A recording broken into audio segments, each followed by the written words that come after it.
Hi friends, ನನ್ನ cousin ಒಬ್ಬರ request ಪ್ರಕಾರ ನಾನಿವತ್ತು ಬಿಸಿಬೇಳೆ ಭಾತ್ ಮಾಡೋದನ್ನು ಹೇಳ್ತಾ ಇದ್ದೀನಿ.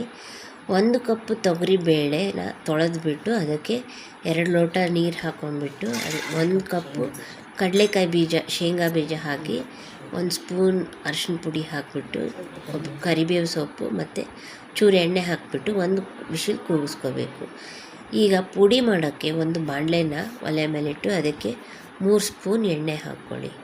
ಎಣ್ಣೆ ಹಾಕಿ ಅದಕ್ಕೆ 1 ಕಪ್ಪು ಕೊತ್ತಂಬರಿ ಬೀಜ, ಆಮೇಲೆ ಅದನ್ನು ಚೆನ್ನಾಗಿ ಹುರ್ಕೊಳ್ಳಿ. ಚೆನ್ನಾಗಿ ಹುರಿದು ಘಮ್ ಅಂತ ಸ್ಮೆಲ್ ಬಂದಾಗ 4 ಬ್ಯಾಡಗಿ ಮೆಣಸಿನ್ಕಾಯಿ, 4 ಗುಂಟೂರು ಮೆಣಸಿನ್ಕಾಯಿ ಹಾಕ್ಕೊಂಡು ಅದನ್ನು ಚೆನ್ನಾಗಿ ಹುರ್ಕೋಬೇಕು. ಮೆಣಸಿನ್ಕಾಯಿ ಗರಿ ಗರಿ ಆಗೋವರೆಗೂ ಹುರ್ಕೊಳ್ಳಿ. ಇದಕ್ಕೆ 3 ಇಂಚು ಚಕ್ಕೆ, ಆಮೇಲೆ 2 ಅನಾನಸ್ ಹೂವು ಅಂತಾರಲ್ಲ ಅದು, ಸ್ಟಾರ್ ಅನೀಸ್, ಆಮೇಲೆ ಅದನ್ನು ಹುರ್ಕೊಂಡು ಆರಿಸ್ಬಿಟ್ಟು 2 ಸ್ಪೂನು ಗಸಗಸೆ ಹಾಕಿ. ಗಸಗಸೆ ಆ ಬಿಸಿನಲ್ಲೇ ಹುರ್ಕೋಬೇಕು. ಅದಕ್ಕೆ ಮತ್ತು 1 ಬಟ್ಲು ಕೊಬ್ಬರಿ ತುರಿ ಹಾಕ್ಕೊಳ್ಳಿ. ಕೊಬ್ಬರಿ ತುರಿ ಆರಿಸ್ಬಿಟ್ಟೆ ಬಾಣಲೆ ಬಿಸಿ ಇರುತ್ತಲ್ವ, ಅದಕ್ಕೇ ಕೊಬ್ಬರಿನೂ ಹಾಕ್ಕೊಂಡು ಸ್ವಲ್ಪ ಅದು ಚೆನ್ನಾಗಿ ಅದರಲ್ಲೇ ಬಿಸಿ ಆಗುತ್ತೆ. ಆರಿದ ಮೇಲೆ ಸೈಡಿಗೆ ಇಟ್ಕೊಳ್ಳಿ, ಒಂದು ಪ್ಲೇಟಿಗೆ ತೆಗೆದು. ಈಗ ಇನ್ನೊಂದು ಸರ್ತಿ ಎಣ್ಣೆ ಹಾಕಿಬಿಟ್ಟು ಬಾಣಲೆಗೆ 2 ಸ್ಪೂನ್ ಕಡಲೆಬೇಳೆ, 2 ಸ್ಪೂನ್ ಉದ್ದಿನಬೇಳೆ ಜೊತೆಗೆ 1 ಸ್ಪೂನ್ ಜೀರಿಗೆ ಹಾಕಿ ಹುರ್ಕೊಳ್ಳಿ. ಅದು ಘಮ್ ಅಂತ ಸ್ಮೆಲ್ ಬರೋವರೆಗೂ ಹುರ್ಕೊಳ್ಳಿ. ಜೊತೆಗೆ 1 ಕಡಲೆಕಾಳಷ್ಟು ಹಿಂಗೆ ಹಾಕ್ಕೊಳ್ಳಿ ಹುರಿಯೋಕ್ಕೆ. ಹಿಂಗೆ ಹಾಕ್ಕೊಂಡ್ಬಿಟ್ಟು ಚೆನ್ನಾಗಿ ಘಮ್ ಅನ್ನೋವರೆಗೂ ಹುರಿದ್ಬಿಟ್ಟು ಅದನ್ನು ತೆಗೆದು ಸೈಡಿಗೆ ಇಟ್ಕೊಳ್ಳಿ. ನೋಡಿ, ಇಷ್ಟು ಹಿಂಗಾದರೆ ಸಾಕು. ಇದನ್ನು ಹುರ್ಕೊಂಡು ನೀಟಾಗಿ ಸೈಡಿಗೆ ಎತ್ತಿಟ್ಕೊಳ್ಳಿ. ಈ ಮಸಾಲೆ ಆರಿದ ಮೇಲೆ ಈ ಪೌಡ್ರ್ ಮಾಡಿ ಇಟ್ಕೊಂಬಿಡಿ ಒಂದು ಸೈಡು. ಇದು 2 ಸರ್ತಿಗೆ ಆಗೋವಷ್ಟು ಮಾಡಿದ್ದೀನಿ ಪೌಡ್ರನ್ನ. ಅಂದರೆ ಮನೇಲಿ 4 ಜನ 3 ಜನ ಇದ್ದವರಿಗೆ ಈಗ ಮಾಡಿರೋ ಪೌಡ್ರಲ್ಲಿ 3 ಸ್ಪೂನ್ ಹಾಕಿದ್ರೆ ಸಾಕು. ನಾನು ಅನ್ನ ಸೆಪ್ರೇಟಾಗಿ ಬೇಳೆ ಸೆಪ್ರೇಟಾಗಿ ಬೇಯಿಸ್ಕೊಂಡೆ. ಈಗ ಅಕ್ಕಿ ಇಟ್ಬಿಟ್ಟು ಅದಕ್ಕೆ ತರಕಾರಿಗಳು, ನಿಮ್ಗೆ ಇಷ್ಟವಾದ ತರಕಾರಿ, ಬದನೆಕಾಯಿ, ನವಿಲುಕೋಸು, ಕ್ಯಾರೆಟು ಯಾವ್ದು ಬೇಕಾದರೂ ಹಾಕ್ಕೊಬೋದು. ನೋಡಿ, ಇದನ್ನು ಈ ಥರ ಪುಡಿ ಮಾಡಿಟ್ಕೋಬೇಕು ಮಸಾಲೆನ. ನಂತರ ಒಂದು ಅರ್ಧ ನಿಂಬೆ ಹಣ್ಣಿನ ಹೋಳಿನಷ್ಟು ಹುಣಸೆ ಹಣ್ಣನ್ನು ನೆನೆಸಿಟ್ಕೋಬೇಕು. ಈಗ ಅಕ್ಕಿಗೆ ಬೆಂದ ಬೇಳೆನ ಹಾಕಿ ಮಿಕ್ಸ್ ಮಾಡಿ ಸ್ವಲ್ಪ ನೀರಾಗಿ ಕಲಿಸ್ಕೋಬೇಕು.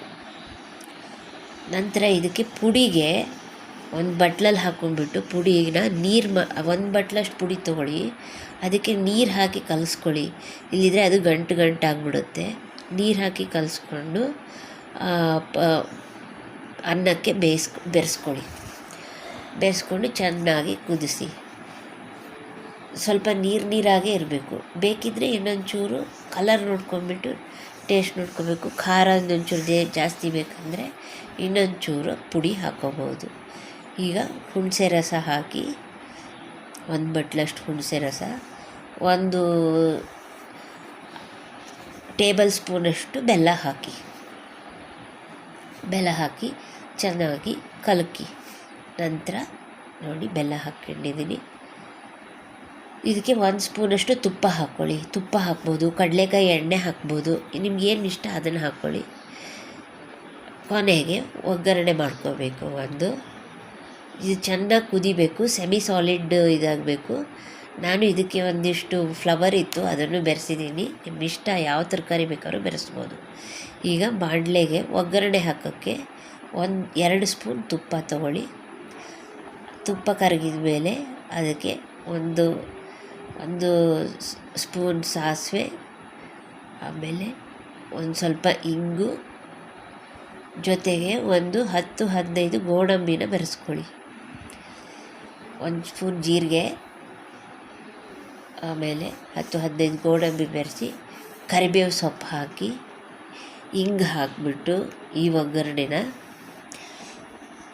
ಮೇಲಿಂದ ಬಿಸಿಬೇಳೆ ಭಾತಿಗೆ ಹಾಕಿ ಮುಚ್ಚಿಟ್ಟು ಯಾವಾಗ ಊಟ ಮಾಡೋಕ್ಕೆ 5 ನಿಮಿಷ ಇರಬೇಕಾದಾಗ ಈ ಥರ ಒಗ್ಗರಣೆ ಹಾಕ್ಕೊಳ್ಳಿ. ಬಿಸಿ ಬಿಸಿಯಾಗಿ ಬಿಸಿಬೇಳೆಭಾತ್ ಸವಿಯೋಕ್ಕೆ ತುಂಬ ಚೆನ್ನಾಗಿರುತ್ತೆ.